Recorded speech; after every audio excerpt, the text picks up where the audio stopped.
So everybody thinks this dog in this film is very cute. Admittedly, they're not wrong. But does Clifford really hold a candle to my puppy? Flash the picture, guys. I mean, this is all the proof you really need. Look at that face! Yeah, you can tell I'm a dog person.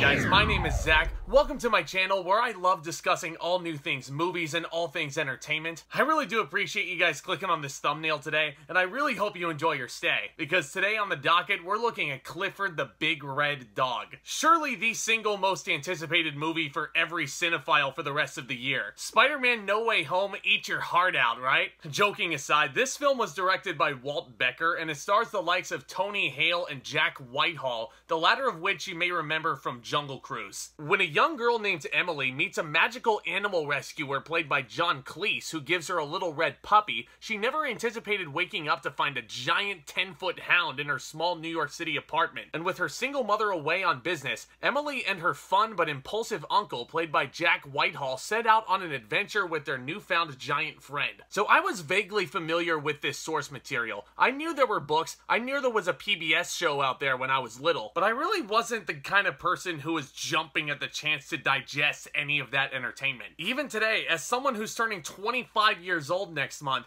I really was not very excited to check this out. But it was on Paramount Plus one quiet morning, so I just figured...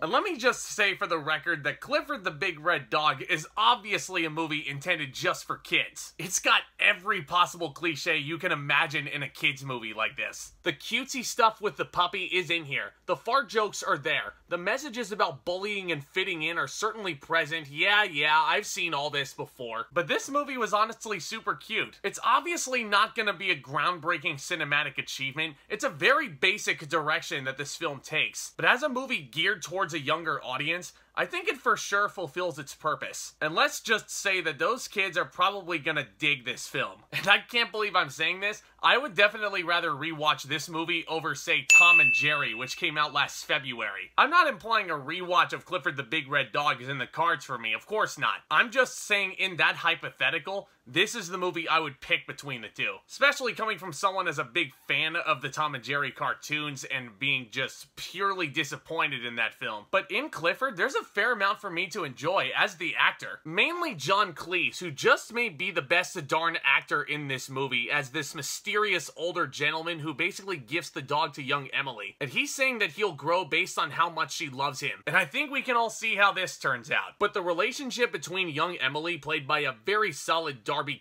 and Clifford, is the best part of this movie for me. They share so many heartfelt, emotional, and sweet moments that really took me aback as how much they kind of affected me, especially towards the end. Which brings me to the Big Red Dog himself, and yeah, he's very cute. And as a dog person, there legitimately were a few moments that made me smile. This is obviously CGI, very akin to Call of the Wild, which came out last year, but I'm willing to give this film a pass for utilizing CGI puppies because, trust me, where are you going to find a big gigantic red dog? You can't. But if someone has any leads on one, hit me up. That way I can use it for my scientific research. Yeah, take a wild guess as to what annoyed me the most about this movie. Yep, you guessed it.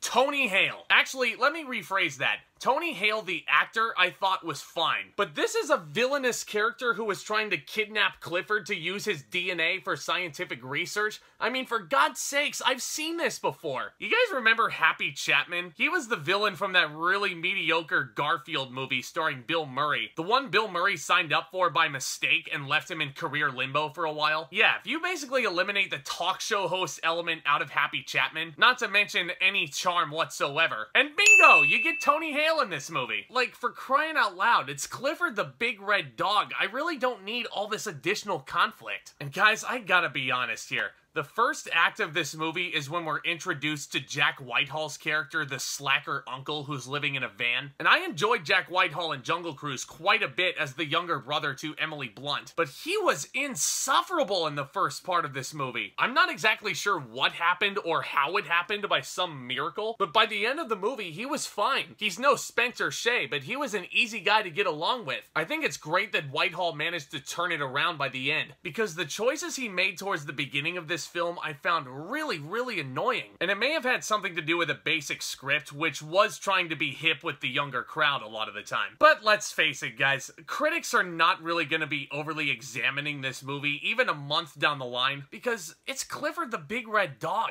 I mean, kids will see this poster and then they'll beg their parents to buy them movie tickets to see it. And trust me, that was how my movie theater experiences were growing up, and I think kids today will have similar experiences with this one. I'm gonna give Clifford the Big Red Dog a C. So next time I see an obvious movie intended for children that they'll want to go to the movie theater for, next time I'll expect nothing and I probably will enjoy myself more. Lesson learned. But of course, this is all just my opinion. Feel free to let me know what you thought of Clifford the Big Red Dog down in the comments section below. And also, feel free to let me know which PBS shows you watched growing up. As always, I love discussing all things cinema and entertainment with you guys. I love creating this content, and seeing your guys' feedback really does make my day. You know what else will really make my day is if you smash that subscribe button down below as hard as you possibly can. This channel is on the road to 1,000 subscribers. I'm hoping to reach that very soon. Subscribing is absolutely 100% free to you guys, and you will be the first ones to know anytime a new upload hits. You know what else would help matters is hitting that thumbs up button on your way out. That would be tremendous. And as always, stay tuned for more exciting content hitting this channel very soon.